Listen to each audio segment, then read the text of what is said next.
Jai Hind, Namaste, hello and a very warm welcome to UPSC for everyone. My name is Abhinav and in this video we'll be discussing selected topics from the Hindu and Indian Express for the date 5th of October. Now in this video we'll be discussing the following topics. 20% Indians may be vaccinated by July 2021, Government of India. So this statement was made by our Honorable Health Minister Dr. Harshvardhan, and in this we will be discussing the plans that India has made for mass inoculation once the vaccine becomes available. Then China-Bangladesh ties. So China and Bangladesh are into the 45th year of their ties. So here I will explain to you the predatory practices that China subjects its partners to. So Bangladesh is a point. Then we'll also get to know about BRI in this. So interesting. Then Shaurya Missile. So after the successful testing of BrahMos recently, India has test fired Shaurya Missile, which is a SLBM. So what is SLBM? I will tell you. And it is also a nuclear capable missile. Now all these are signals that we are sending to China probably, because China is making fake TikTok videos and we are telling them that we don't make fake TikTok videos about our capabilities. We conduct real tests. Then Narco tests, Polygraphs, mind mapping test and Supreme Court. So in this I will tell you what are narco tests, what are polygraphs, what are mind mapping tests, and what is the take of Supreme Court on these tests, and are they acceptable as evidences under the Indian Evidence Act, and if so, under what circumstances. So interesting news, and it is relevant in light of what is happening these days. Then Paytm launched its own mini app store as a challenge to Google. So remember, I've told you twice before that this Paytm Google issue will be becoming something big, and it is on the course of being that. So Paytm has launched a mini app store. So I will tell you what is a mini app store, why it is doing so. Like I told you in the previous videos that Google is demanding or is forcing companies to necessarily use the Google billing system on the Play Store. If they want to sell any digital services or anything on the Play Store, then they have to necessarily use the Google billing system. And for that, Google takes a cut. And Paytm and other Indian startups are saying that Google is misusing its dominant position. So we'll see what this issue is all about, right? So these are all the topics that we'll be discussing. And for your convenience, I've also added timestamps in the description box. So if you want to skip to a particular news, just click on that timestamp and it will take you to that article. And also, if you're an aspirant for UPSC Civil Services, please make it a point that you watch our videos on the analysis of UPSC prelims examination. So we have posted the first video, and in that video, we have discussed the questions from polity section, and we have also given the overall impression about the exam. So we'll be running a short series. So this is the first video in that series. So please do make it a point to watch that series. Now let's get started. 20% Indians may be vaccinated by July 2021, Government of India. So this statement was made by our Honorable Union Health Minister Dr. Harshvardhan, and he basically outlined the plans that Government of India has made for wide-scale inoculation once vaccine becomes available, right? So this plan is being drawn by a committee which is headed by a member from Niti Aayog, and this plan includes coordinating with the states and also taking stock of the cold chain supply, and they would also be tracking of the vaccine from the source to the endpoint to ensure that those people who are meant to get the vaccine will get it. And also government will prioritize the vaccine, that initially only 20% people would be those who are more vulnerable, like the health service providers, the sanitation workers and the frontline workers who are more vulnerable to infections. So they would be vaccinated first. And we have also discussed how Serum Institute of India is going to produce 200 million vaccines. Earlier it was 100, then another 100 million was added, and they would be available at around 250 rupees, and it would be a double shot vaccine, what Mr. Harshvardhan has informed us. So let us see what the plan is all about. Government of India has indicated that about 25 crore individuals are likely to be inoculated with double dose of COVID-19 vaccine by July 2021. Plans for vaccination. A committee is drawing up the entire process. Vaccine procurement would be done centrally. So it would be the central government, the Government of India, and each consignment would be tracked real time until delivery to ensure it reached those who needed it most. Priority list of beneficiaries. The states have been asked to prepare a list by month end of priority population groups for vaccination. These would include frontline health workers, both government as well as private sector doctors, nurses, paramedics, sanitary staff, ASHA workers, surveillance officers, and others involved in tracing, testing, and treatment of patients. So, like I told you, there would be a priority list. Then, capacity building. The center is working on plans for building capacities in human resources, training, supervision, etc. on a massive scale, and roughly estimates to receive and utilize 400 to 500 million doses, covering approximately 20 to 25 crore people by 2021. So there are good hopes that vaccine would soon be available, but it would take some time for mass scale inoculation. So they would begin by prioritizing, and this is the list of priority beneficiaries who would be getting it first. The states had been also asked to submit details of cold chain facilities and related infrastructure required down to the block level. So they are doing good planning. Vaccine progress. Now we have seen that 3 prominent vaccine candidates are being tested in India. Out of those 3, this Covishield has reached phase 3, and this is the one that is being developed by Oxford University and the pharma major AstraZeneca, and is being tested by SII, and SII would only be producing this. The other 2 candidates being Zydus Cadila and Bharat Biotech, which are still in phase 2 trials. So this is all about this news. Narco tests and Supreme Court. So this issue of narco test is in news because of what is happening in UP. Let us not get into politics. That is not our domain. So I will explain to you what is narco test, what is polygraph test, and also what is mind mapping test, and whether these tests are legal or not, in the sense that they can be applied to someone necessarily or compulsorily. And I will also tell you whether the evidence gathered or the results of these tests are admissible in court as evidence. So we would be looking at an important case, 2010 Selvi versus State of Karnataka case in this, and we will also look at those tests. So let's get started with this. Now, what is a narco test or narco analysis? So basically what happens in narco test, that they give you an injection of sodium pentothal, which is also known as truth serum. So it induces a hypnotic or sedate state in which your imagination is neutralized. So all your inhibitions are gone. So you are expected to divulge information that is true. So it is like being heavily drunk. The drug referred to as truth serum in this context was used in large doses as anesthesia during surgery and is said to have been used during World War II for intelligence operations. Now, Supreme Court on involuntary narco tests. First of all, Supreme Court in 2010 said that all these tests are illegal, but if somebody chooses to voluntarily go for these tests, then the results can be applicable, and there are specific conditions under which these results can be submitted as evidence in court. We'll just see. So let us first see what is the Supreme Court's take on involuntary narco tests. For example, what is happening in UP, the government said that we will be subjecting both the victim family and the accused to narco tests, but they have not voluntarily given their permission. So let us see what the Supreme Court said. So in Srimati Selvi versus State of Karnataka 2010 judgment, it said that such tests were an affront to dignity and liberty and have long-lasting effects.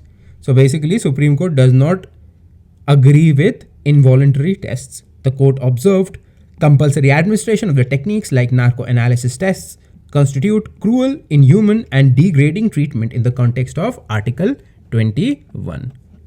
It tantamounted to restraint on personal liberty, again related to Article 21. Involuntary administration of narco or lie detector tests is an intrusion into a person's mental privacy. So you cannot be forced to undergo these tests. Only when you voluntarily agree to undergo these tests, only then these tests can be conducted on you. The consequences of such tests on individuals from weaker sections of society who are unaware of their fundamental rights and unable to afford legal advice can be devastating. It may involve future abuse, harassment, and surveillance, even leakage of the video material to the press for trial by media. For example, in the Arushi case, the narco test video of her father was released, and there have been other instances as well. An individual's decision to make a statement is the product of a private choice, and there should be no scope for any other individual to interfere with such autonomy. Involuntary administration of these scientific tests was sufficient to constitute a custodial environment, and any statement or any confession made in a custodial environment is not acceptable. So are the results of narco analysis admissible in courts as evidence? Now, the Supreme Court said that the tests by themselves cannot be admitted as evidence because the subject does not exercise conscious control over the responses during the administration of the test because you are sedated and you are hallucinating.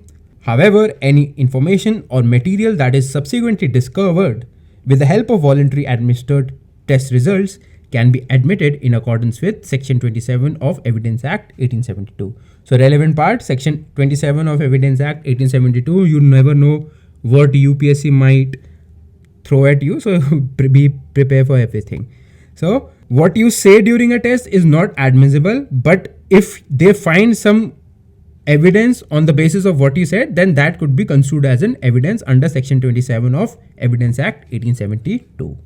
Now, what is a polygraph test? It is also the lie detector test. It is based on the assumption that physiological responses that are triggered when a person is lying are different from what they would be otherwise. But there are always ways to beat this polygraph test. It is not 100% foolproof. For example, some members of the elite security forces, they can easily trick this test. So it's not a foolproof test. That is why the results of this test are also not admissible in court as evidence, only under certain specific circumstances. Instruments like cardiocuffs or sensitive electrodes are attached to the person, and variables such as blood pressure, pulse, respiration, change in sweat gland activity, blood flow, etc. are measured as questions are put to them. A numerical value is assigned to each response to conclude whether the person is telling the truth or deceiving or is uncertain. But number one, the numerical value can vary from person to person, and also your health and what sort of psychological and physiological condition you are in, right? So these are not foolproof tests. A test such as this is said to have been first done in 19th century by the Italian criminologist Cesare Lombroso, who used the machine to measure changes in the blood pressure of criminal suspects during interrogation. So a little piece of history about this as well. Similar devices were subsequently created by American psychologist William Mastron in 1914 and Californian police officer John Larson. So it has a history, but again, these are not admissible as evidences as far as India is concerned. Now, what is brain mapping test? Brain mapping is a comprehensive analysis of brain wave frequency bandwidths. In this test, forensic experts apply unique neuroscience techniques to find out if a suspect's brain recognizes things from a crime scene which an innocent person's brain will have no knowledge of. In a brain mapping, sensors are attached to the suspect's head and he or she is made to sit in front of the computer screen. So what really happens that they have attached sensors to your head. Now, different parts of your brain get activated in response to different stimuli. So they show you scenes from the crime scene and your brain reacts to it. You might be lying, you might be able to control your body language, but your brain would trigger a reaction. So they study those reactions and then they come to a conclusion whether you're guilty or not. Now, the Supreme Court has held that the narco analysis, polygraph and brain mapping tests on an accused are illegal. Only under specific circumstances and only when he or she is voluntarily agreeing to such tests can they be admissible, and that too only if any substantial evidence is found after the statements that were recorded or based on the statements that were recorded during these tests. The court, however, permitted use of such techniques in criminal cases on consent and with some safeguards. So this is all about narco test, polygraph test and brain mapping test and their legal status in Indian judicial system. Paytm launched its own mini app store as a challenge to Google. So if you remember, we have already discussed twice this Paytm versus Google issue. First, we discussed how Google banned Paytm from the Play Store for a day because it accused Paytm of indulging in gambling practices, right? But I also told you the deep-seated reason is that Paytm is the biggest competitor of Google Pay in India, right? Now, the second thing that is happening is, I told you in earlier video as well, that Paytm is perturbed about the fact that Google Play Store is forcing the apps to use the Google billing system for any purchase or service that is taken on these apps that are available on Google Play Store. And in the process, Google, like I said, makes a margin or takes a margin and also gets access to data. So Google takes 30% cut of the transaction value, and this hurts the startups. Now Paytm has some market presence, but there would be some small companies and some small startups, and these are tough times, so they would be losing on their revenue.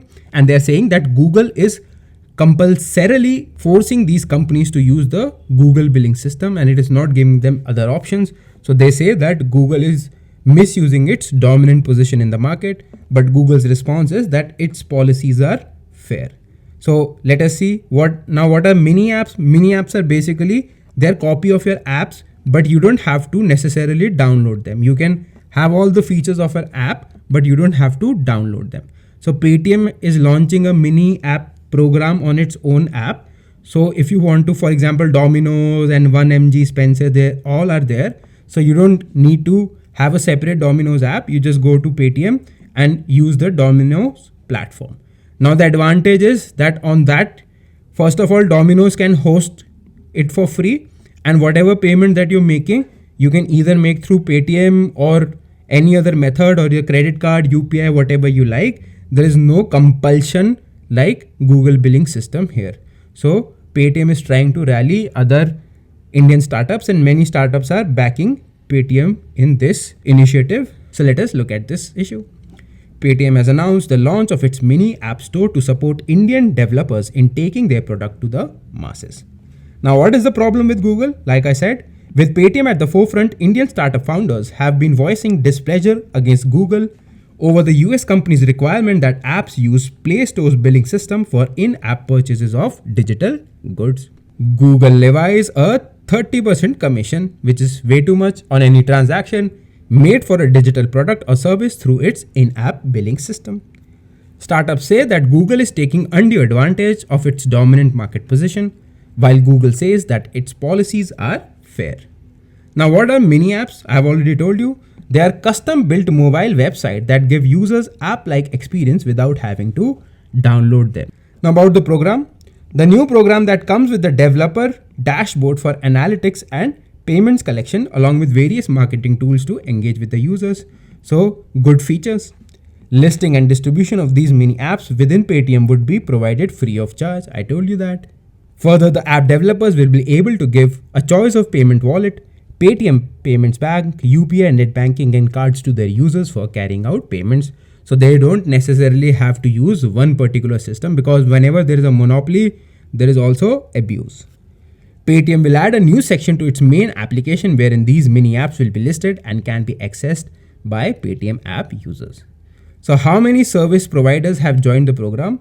As per Paytm, more than 300 app-based services have already joined it, like Domino's, Fresh Menu, No Broker, etc. Right? So is Paytm the only one doing so? No. Its rival PhonePe launched its own in-app platform in June 2018, and then it rebranded it as PhonePe Switch in October 2019. And in future, maybe we'll see more platforms launching their own mini apps because of this misuse of, or the alleged misuse of, dominant position by Google. So Google should also think about the small players, and there should be a harmony between the interest of big multinationals and the local companies. So let's see. Like I told you, this issue, again I'm telling you, this issue could be turning into something very, very big in the coming days. China-Bangladesh ties. So this is the 45th anniversary of the diplomatic relations between China and Bangladesh.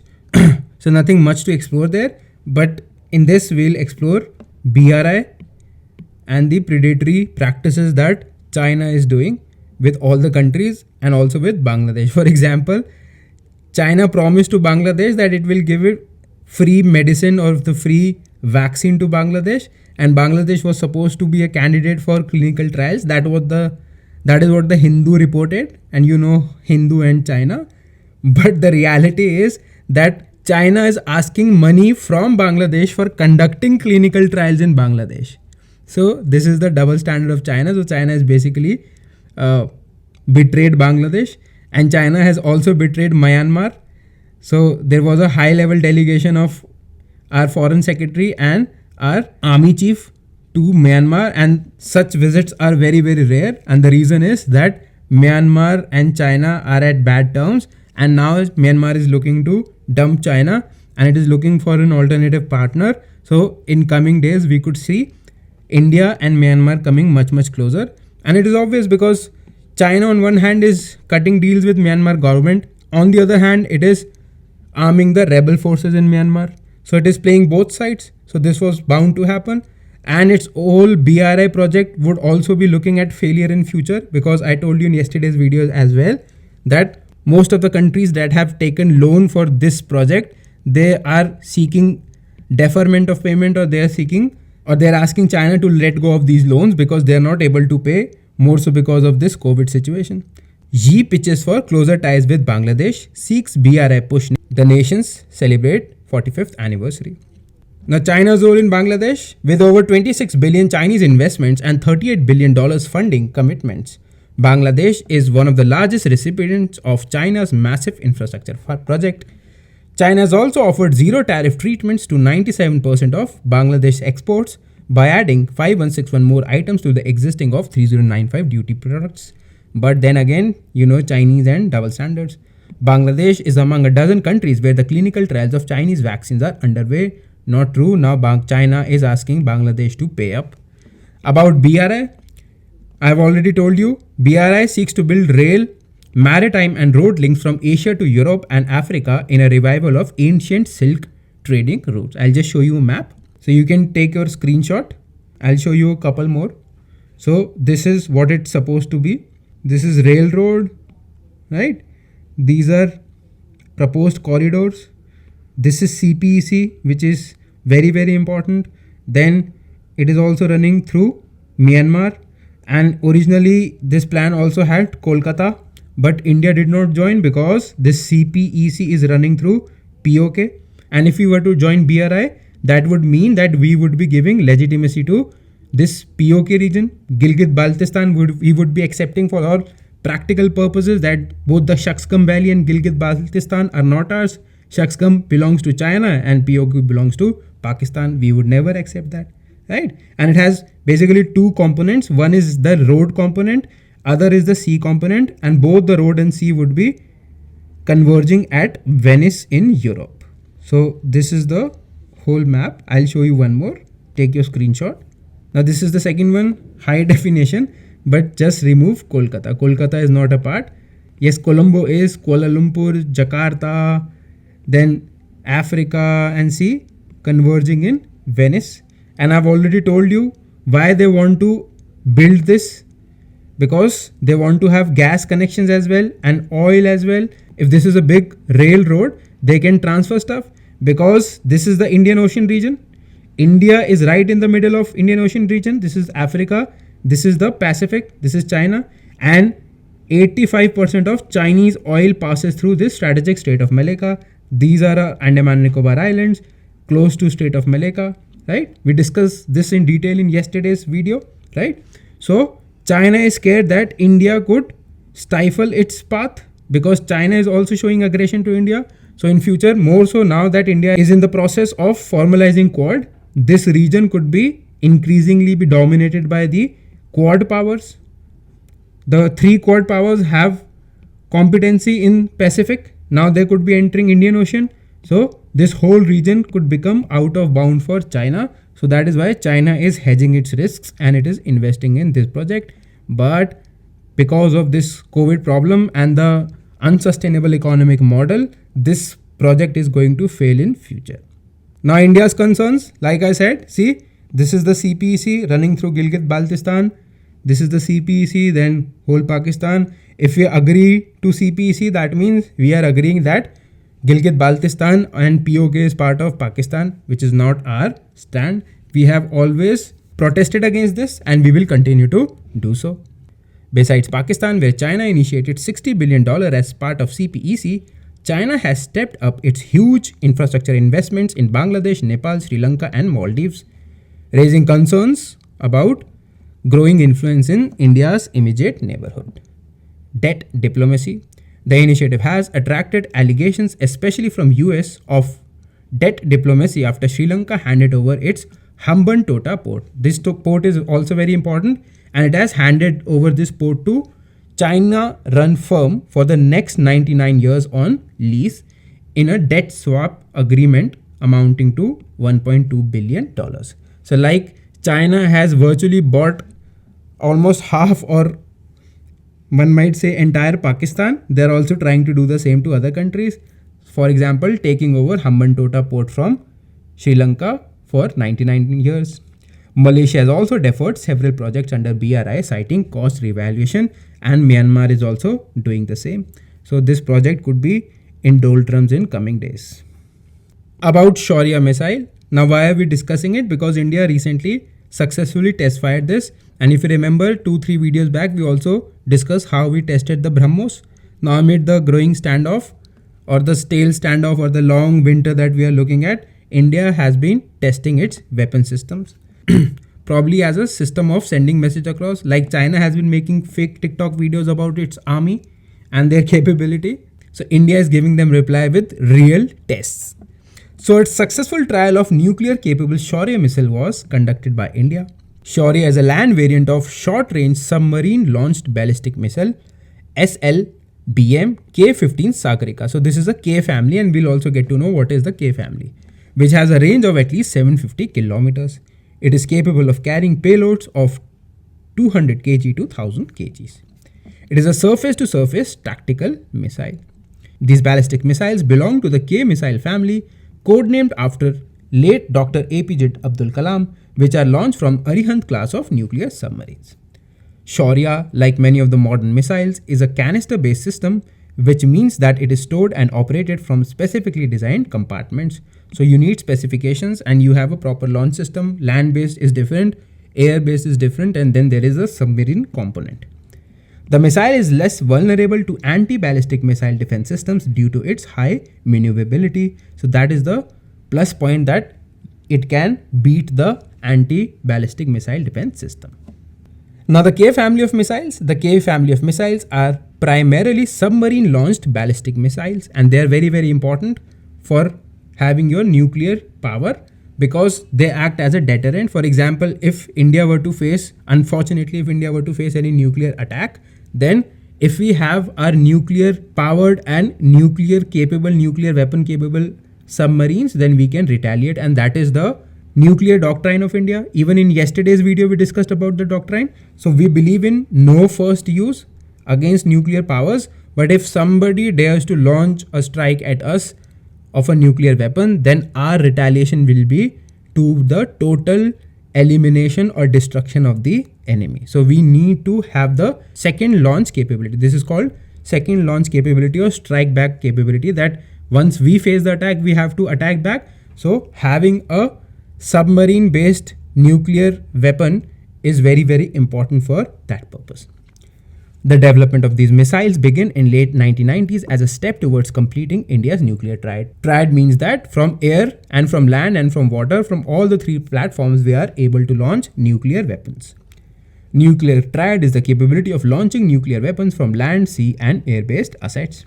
Now, because these missiles are to be launched from submarines, they are lighter, smaller, and stealthier than their land-based counterparts, the Agni series of missiles, which are medium and intercontinental range nuclear capable ballistic missiles.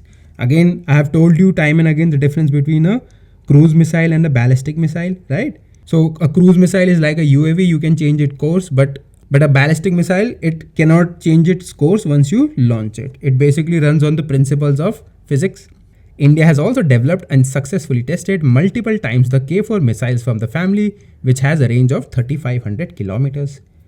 K5 and K6 with range of 5,000 and 6,000 kilometers are also under development. Now, what is the strategic importance of SLBMs? Nuclear deterrence, I've already told you. The capability of SLBMs has great strategic importance in the context of achieving a nuclear triad, especially in the light of no first use policy of India, which acts as a deterrent. The submarines can not only survive a first strike by the adversary, but also can launch a strike in retaliation, thus achieving credible nuclear deterrence. The development of these capabilities is important in light of India's relations with two neighbors, China and Pakistan. And probably this test is to send a message to China that we don't make TikTok videos, we conduct real tests. Now, what are ballistic missiles? It is a rocket-propelled, self-guided strategic weapon system that follows a parabolic trajectory. Like I told you, that it runs on the principles of physics. Once you fire, then it will go to that target. It cannot automatically course correct. To deliver a payload from its launch site to the predetermined fixed target, ballistic missiles can carry conventional high explosives as well as chemical, biological, or nuclear munitions. And we saw that BrahMos is a supersonic nuclear capable missile, and this is a ballistic missile. This is also nuclear capable. Ballistic missile defense system in India. A ballistic missile defense system is a missile defense system that acts as a shield against ballistic missile attacks. Now, this missile of ours, Shaurya, it can beat the system, right? India's BMD development began in 1999 after the Kargil War, and one of the pioneers in this ballistic missile defense system is Israel and its sophisticated Iron Dome system. The primary aim was to augment India's defense against the possible nuclear attack from Pakistan. So India seeks to deploy the functional Iron Dome ballistic missile defense, incorporating both low altitude and high altitude interceptor missiles. We have a whole plan. Someday I'll explain that. We have a 3-layered plan of intercepting the missiles. One is in the upper atmosphere, then in the middle, and then the lower. India's BMD is primarily developed by DRDO with the help of many public-private firms like BEL, Astra Microwave, etc. Now, what are the ballistic missiles of India? Agni, K4, SLMB. I've told you what it is. Prahar, Dhanush, Prithvi, and Trishul. As a matter of fact, I am putting a picture which I posted on my Instagram account. You can see it here. You can take a screenshot. So these are the ballistic missiles. BrahMos, for an exception, is a cruise missile, right? And Nirbhay is also a cruise missile. Rest are the ballistic missiles and their ranges. So please take a screenshot. And do make a point that you follow us on Instagram as well, because we post many things there as well. So folks, thank you for watching. This was all for this video. I hope you liked it and it was helpful. Please subscribe to our channel and press the bell icon so that you don't miss out on any new notifications and any new videos that we post. And please do press the like button if you like our videos. And also please connect with us on our Instagram page, UPSC for Everyone. So see you next time. Till then, stay happy, stay safe, and have a great day. Namaste and Jai Hind.